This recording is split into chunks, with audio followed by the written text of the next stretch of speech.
Hello student, I hope आप लोग अच्छे से अपनी तैयारी कर रहे होंगे। और इससे पहले मैं एक वीडियो और अपलोड कर चुका हूँ इसी बुक का, जिसमें मैंने डिस्कशन किया था यूनिट 1 और यूनिट 2 पर। उसमें मैंने आपको इंपॉर्टेंट टॉपिक्स बताए थे। तो आज हम लोग यूनिट 3, यूनिट 4 और यूनिट 5 के यहाँ पर इंपॉर्टेंट टॉपिक्स का डिस्कशन करेंगे। अगर आप लोग इनको तैयार कर लेंगे तो आई होप आप लोगों के नंबर अच्छे आ जाएंगे। तो फिलहाल तीसरे यूनिट पर डिस्कशन करते हैं। जो तीसरी यूनिट है उसका नाम है atomic models and optical spectra.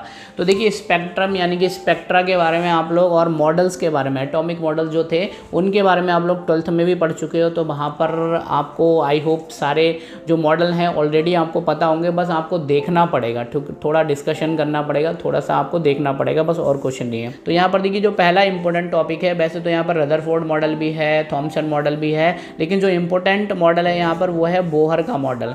यानी बोहर मॉडल आपको पढ़ना है, और स्पेक्ट्रा ऑफ हाइड्रोजन एटम। तो ये था, ये पहला टॉपिक था। और ये बोहर मॉडल तो आप वहाँ से भी देख सकते हैं, 12th से वहाँ से देखेंगे तो ज़्यादा आसान पड़ेगा। उसके अलावा जो सेकंड है वो ये समरफील्ड मॉडल है। ये समरफील्ड मॉडल जो था वो 12th में नहीं था, ये नया है आप लोगों के लिए, तो इसको आप लोग पढ़ लेना।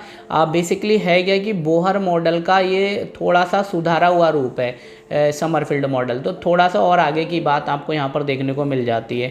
उसके अलावा स्ट्रेन गरलैक एक्सपेरिमेंट, ये आप देख लेना। और इसको नहीं भी देखेंगे तब भी जहाँ तक ये चल जाएगा, कोई दिक्कत नहीं है। बहुत ज़्यादा इंपॉर्टेंट तो नहीं है, बट फिर भी मैंने यहाँ पर लिख दिया है। ये चाहो तो आप अच्छे से पढ़ लेना, अच्छे से तैयार कर लेना। उसके अलावा ये देखिए, जो बोहर मॉडल और समरफील्ड मॉडल, और ये एक और मॉडल है, ये वेक्टर एटॉमिक मॉडल। इन तीनों मॉडल में से जहाँ तक है एक प्रश्न आपका ज़रूर बनेगा, तो इनको ज़रूर पढ़ लेना आप लोग। तो वेक्टर एटॉमिक मॉडल ये आप पढ़ के जाएंगे। ये समरफील्ड मॉडल का भी थोड़ा सा आगे का रूप है।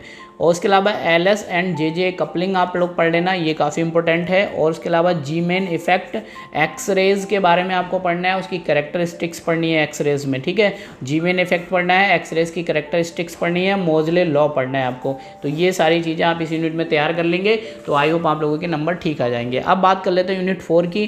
तो यूनिट 4 का नाम है theory of laser and molecular spectroscopy.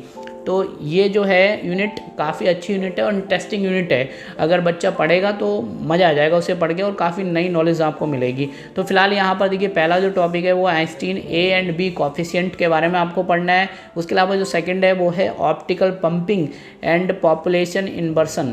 तो ये दो टॉपिक आपको अच्छे से तैयार करने पड़ेंगे। फिलहाल ये जो कॉन्सेप्ट है लेज़र का, ये आपके सामने बिल्कुल नया आया है, आप 12th में इसे नहीं पढ़े हुए हैं बिल्कुल भी। तो ये थोड़ा सा आपको नया कॉन्सेप्ट मिलेगा, इसमें थोड़ा टाइम लगेगा, आपका थोड़ा टाइम कंज्यूमिंग है ये। उसके अलावा rotational vibration and electronic spectra of diatomic molecules, ये आपको पढ़ना है अच्छे से। इसके अलावा एक और टॉपिक है बेसिक ऑफ रमन इफेक्ट। तो देखिए, रमन इफेक्ट के बारे में खाली नाम दे रखा था 12th में, बट वहाँ पर इसके बारे में कोई भी डिस्क्रिप्शन नहीं था।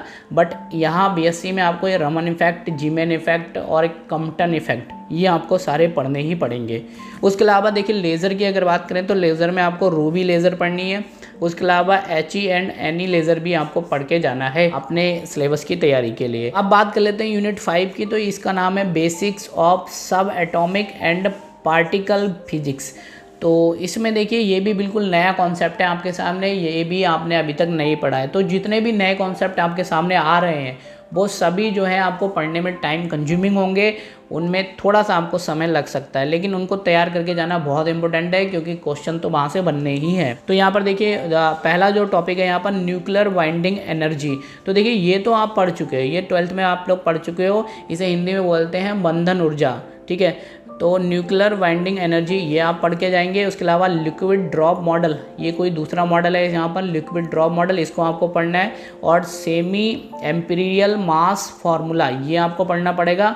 और स्ट्रक्चर ऑफ एटॉमिक न्यूक्लियस, तो न्यूक्लियस का स्ट्रक्चर आपको पढ़ना पड़ेगा, ठीक है। न्यूक्लियस का स्ट्रक्चर थोड़ा सा आप लोगों ने एक्सप्लेनेशन 12th में भी पढ़ रखी है, और इसकी जो विस्तृत एक्सप्लेनेशन है वो आपको फिजिक्स में देखने को मिल जा रही है बीएससी लेवल पर। तो फिलहाल मैंने आपको सारे टॉपिक्स इंपॉर्टेंट बता दिए हैं। और अब बात हम लोग करेंगे, अगले जो वीडियो आएगा उसमें मैथमेटिक्स की हम लोग बात करेंगे। तो मैथमेटिक्स के सारे इंपॉर्टेंट टॉपिक्स आपको बता दूंगा। तो ऐसे ही आप लोग तैयार करते रहिए। तो आई होप आप लोगों को ये वीडियो पसंद आएगा। लाइक करना, शेयर करना एंड चैनल को सब्सक्राइब करना। तो चलिए मिलते हैं किसी नए वीडियो में, तब तक के लिए ऑल द बेस्ट।